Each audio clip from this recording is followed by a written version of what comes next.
Mga kapuso, nandito pa rin po tayo sa Batasan Pambansa Complex kung saan ipinapatupad ang napakahigpit na seguridad. Yan po ang bubungad sa atin pagpunta natin dito bago mag alas 5 ng umaga kanina. Sa katunayan, sa ruta pa lamang mula sa Commonwealth Avenue patungo dito sa Batasan Pambansa, kapansin-pansin na ang mahigpit na seguridad dahil napakarami pong pulis na nagbabantay along Commonwealth Avenue.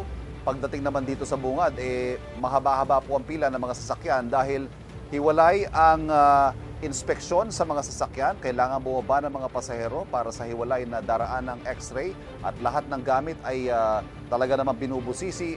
Gayon din ang mga K9 units ng PNP ay nariyan para siguruhing hindi malulusutan ang inilatag na seguridad para sa araw na ito.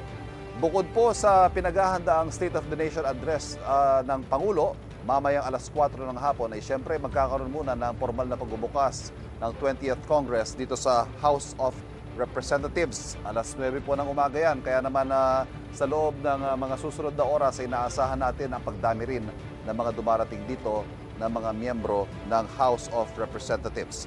Samantala, suspendido po ang klase sa buong Quezon City ngayong araw na ito para nga po bigyan daan itong State of the Nation address ni Pangulong Bongbong Marcos at may ipinatutupad din pong liquor ban hanggang mamayang alas 6 ng gabi. Umiiral din po.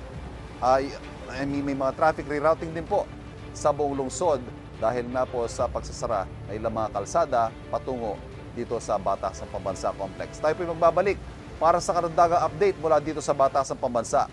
Balik muna tayo sa studio.